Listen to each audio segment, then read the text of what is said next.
Hi everyone, आप सभी को जीके एग्जाम में बहुत बहुत स्वागत है। आज हम लोग इस वीडियो में हिंदी ग्रामर के लगभग 90 क्वेश्चन यानी 90 प्रश्न देखने वाले हैं, जो वेरी वेरी इंपॉर्टेंट साबित होने वाला है। क्योंकि ये ऐसे प्रश्न इसमें लिए गए हैं जो बहुत बार एग्जाम में पूछे गए हैं, किसी न किसी एग्जाम में बहुत बार रिपीट किए हुए प्रश्न हैं। चलिए स्टार्ट करते हैं हम लोग पहला प्रश्न से। पहला प्रश्न इसमें है कि आरोह का विलोम शब्द क्या होगा? तो इसका होगा अवरोह होगा। अकाम का विलोम शब्द क्या होगा? तो सुकाम होगा।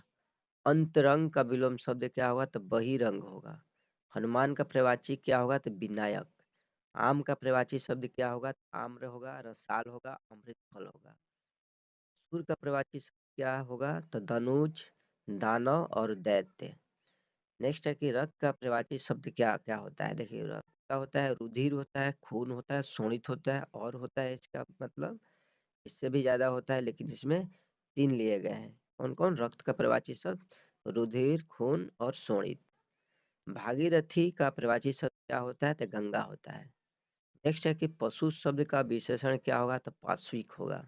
मानव शब्द से विशेषण क्या बनेगा? तो मानवीय बनेगा। मानव शब्द से विशेषण क्या बनेगा? तो मानवीय बनेगा। चलिए अगला क्वेश्चन देखते हैं हम लोग। अगला है कि मैं खाना खा चुका। मैंने खाना खा चुका हूँ। यहाँ पर मिस्टेक हो गया है प्रिंट। मैं खाना खा चुका हूँ। तो इस वाक्य में भूतकालिक भेद क्या होगा? तो पूर्ण भूतकाल है, क्योंकि कह रहा है इसमें प्रश्न में कि मैं खाना खा चुका हूँ, यानी क्रिया जो है पूर्ण रूप से समाप्त हो चुकी है, इसलिए यह पूर्ण भूतकाल है। चलिए नेक्स्ट क्वेश्चन देखते हैं हम लोग। संबंध कारक का चिन्ह क्या क्या क्या होता है? देखिए, रा रे री जो होता है ये संबंध कारक का चिन्ह होता है। मुझे में किस प्रकार का सर्वनाम है? तो यह क्या है? उत्तम पुरुष है। निश्चयवाचक सर्वनाम कौन कौन से होते हैं? तो यह हुआ जो है निश्चयवाचक सर्वनाम है। चाय किस भाषा का शब्द है? तो चीनी भाषा का शब्द है चाय। प्रतिकूल में कौन सा समास है? तो व्ययी भाव समास है।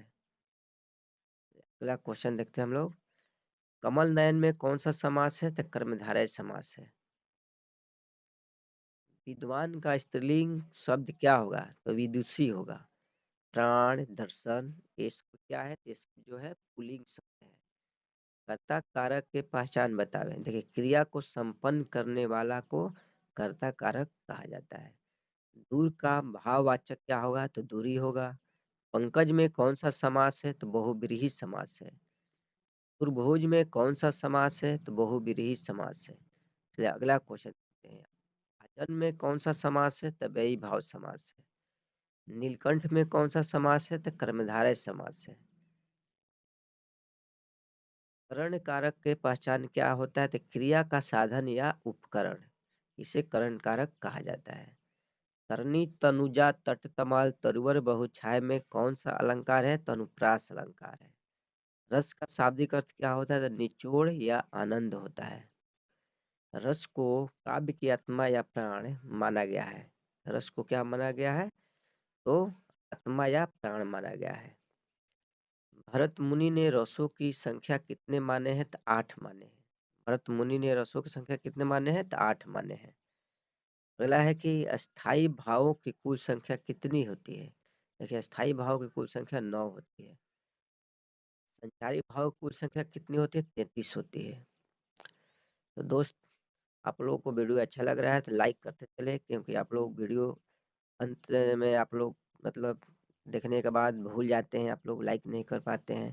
तो इसीलिए आप लोग लाइक करते चलें, क्योंकि इसमें लास्ट में बहुत वेरी वेरी इंपॉर्टेंट अभी बचे हुए हैं।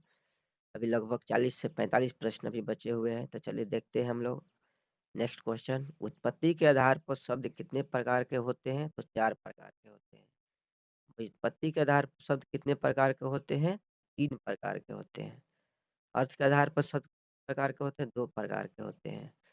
प्रयोग के आधार पर शब्द कितने प्रकार के होते हैं? तो 2 प्रकार के होते हैं। देखिए यहाँ से प्रश्न बहुत बार बनता है। देखिए यहाँ पर थोड़ा-थोड़ा डिफरेंस से 4 प्रश्न बनेगा। देखिए, जैसे उत्पत्ति के आधार पर पूछेगा शब्द कितने प्रकार के होते हैं? तो 4 हो जाएगा। वही कहेगा कि व्युत्पत्ति के आधार पर कितने होते हैं शब्द? तो 3 प्रकार के होते हैं।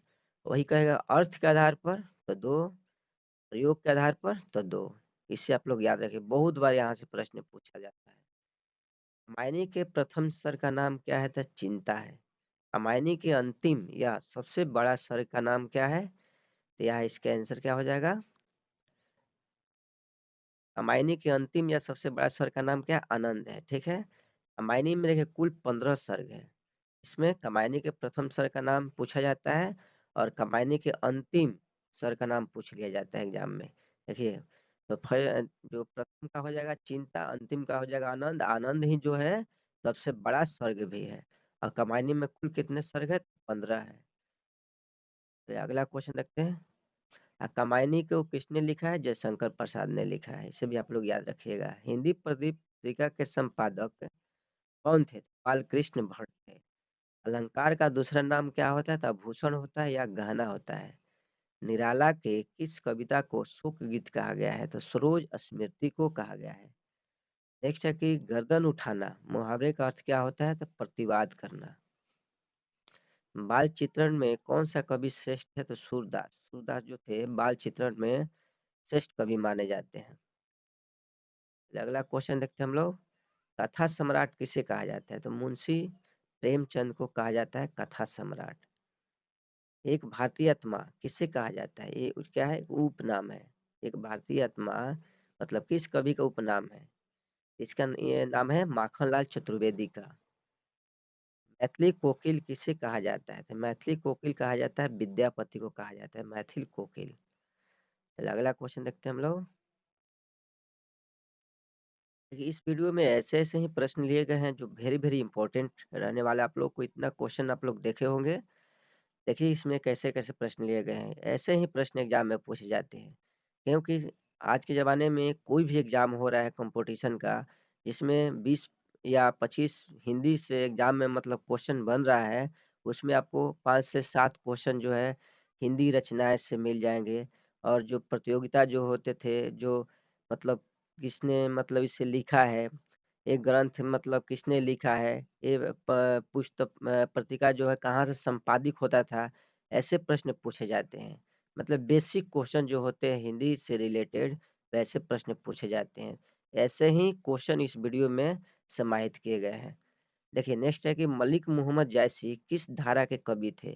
तो प्रेमाख्यानक धारा के, काव्य धारा के कवि माने जाते हैं मलिक मोहम्मद जायसी को। मृगनयनी उपन्यास के रचनाकार कौन है? तो वृंदावन लाल वर्मा है। हिंदी साहित्य में प्रयोगवाद के प्रवर्तक किसे माना जाता है? अज्ञेय को माना जाता है। अगला क्वेश्चन है कि हिंदी साहित्य के आधुनिक काल को किस नाम से जाना जाता है? तो गद्य काल के नाम से जाना जाता है।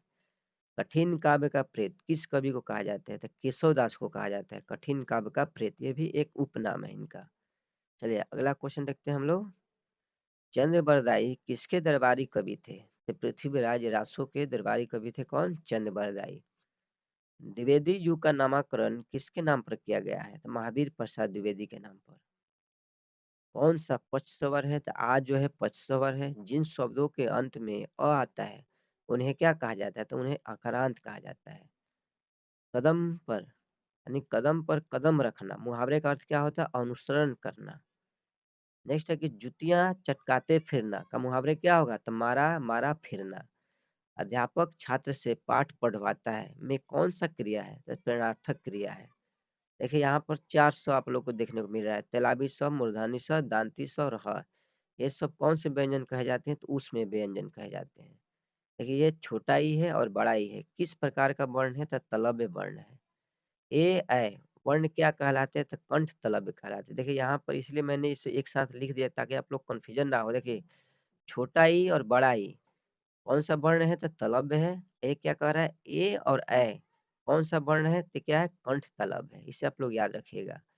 भारतीय भाषाओं को संविधान के किस अनुच्छेद में शामिल किया? देखिए 8वीं अनुसूची में, भाग कहेगा तो 17 में, अनुच्छेद कहेगा तो 343 से 351 तक।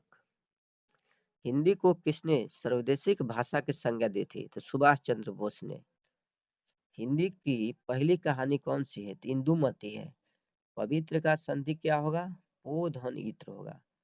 पावन का संधि विच्छेद क्या होगा? पौ धन अन होगा। नाभि का संधि विच्छेद क्या होगा? तो नौ धन इक होगा। नेक्स्ट है कि जिस पर अभियोग लगाया गया हो उसे क्या कहते हैं? तो उसे अभियुक्त कहा जाता है। देखिए नेक्स्ट है कि जिसका जन्म उच्च कुल में हुआ हो उसे क्या कहा जाता है? अभिजात। गुरु के समीप रहने वाला विद्यार्थी को अंतेवासी कहा जाता है। जिसके पास कुछ ना हो अकीमती कहा जाता है। जाति का विलोम होता है प्रकृति। नेक्स्ट है कि यथार्थ का विलोम क्या होगा? कल्पित। रथ का विलोम होगा विरथ। लघु का विलोम होगा गुरु। धन कितने प्रकार के होते हैं? 8 यानी 3 प्रकार के होते हैं।